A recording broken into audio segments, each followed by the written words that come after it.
Porque assim, não tem mais, não tem mais ligação nenhuma com a realidade, as paradas. Uma das grandes. Não tem ligação com a realidade mais, porque o bolsonarismo, cara, ele é baseado em crença e não em fatos. Uhum. Todos os dias você tem fatos para acreditar que esse presidente ele traiu tudo aquilo que ele prometeu durante a campanha. Todos os dias você é bombardeado com esses fatos. Mas em gostar do Bolsonaro não está mais baseado em fatos, está baseado em uma crença. E quando você baseia isso numa crença e você chega com fatos para alguém que é bolsonarista e tudo mais, ele entra em dissonância cognitiva. Porque ele vai tentar fazer o possível para proteger aquela crença, para proteger aquele grupo, aquele círculo de amigos que ele tem agora, aquilo que ele brigou durante a eleição, entendeu? Então, quando você baseia algo em uma crença, né, e você tenta combater isso com fatos, é absolutamente impossível. Porque a pessoa ela entra em dissonância cognitiva, ou seja, a realidade entra em confronto com aquilo que ela acredita. Então, ela cria construtos mentais para justificar ainda aquilo. Então, o que nós estamos vendo hoje, cara? Nós estamos vendo hoje o pessoal do Bolsonaro votando junto com o PT pela improbidade administrativa. Improbidade administrativa. Você viu o Bolsonaro há pouco tempo ler uma notícia dizendo que Covid dá AIDS. Que é do Covid, não, perdão. A vacinação da AIDS, né? Pega, tem AIDS, ok? Absurdo, cara. De um site absurdo, que é Before It News. Que é um site...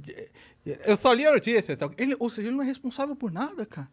Ele não é responsável por nada. nada. Brasil, né, caralho? Uma das coisas é o seguinte, cara. Depois a gente entra no papo aí com o Monark. A liberdade, para mim, ela não é um valor absoluto. Ela sempre foi um valor relativo. Sempre.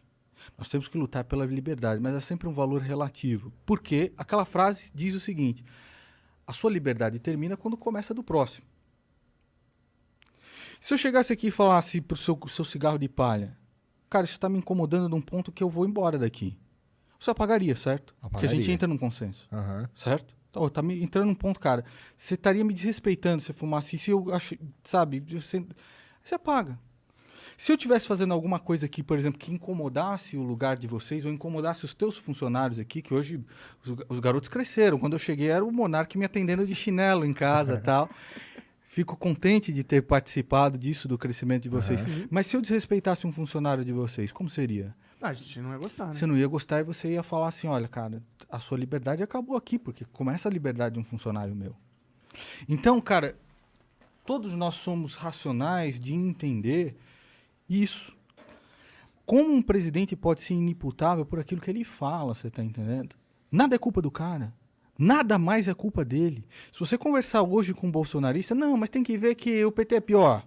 Não, mas ele não é culpa disso. Pô, se ele é o cara que recomenda os conselheiros pro Copom, por exemplo, esses caras, ele não é responsabilidade dele, ele que é o responsável por mandar as reformas. As reformas são patéticas. Patéticas. Ele não é responsável por nada. Ele não é responsável por falar uma asneira e a Bolsa no dia seguinte perder 200 bilhões em valor de mercado.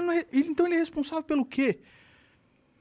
Nós somos racionais em compreender, cara, que uma pessoa a qual foi dada tanto poder também foi dada grandes responsabilidades. É do Homem-Aranha, cara. Não é muito longe disso. Uma criança de 7 anos que assistiu ao Homem-Aranha sabe. Então nós temos que ter responsabilidade pelas coisas, você tá entendendo? Por todas as coisas, cara.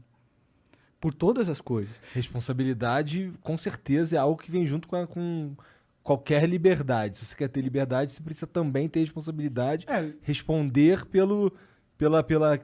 pela sua liberdade exercida. Você precisa responder por ela. Correto? Né? Então, assim, isso para todas as coisas. Você tem que sempre saber que você tá à mercê de pagar o pato.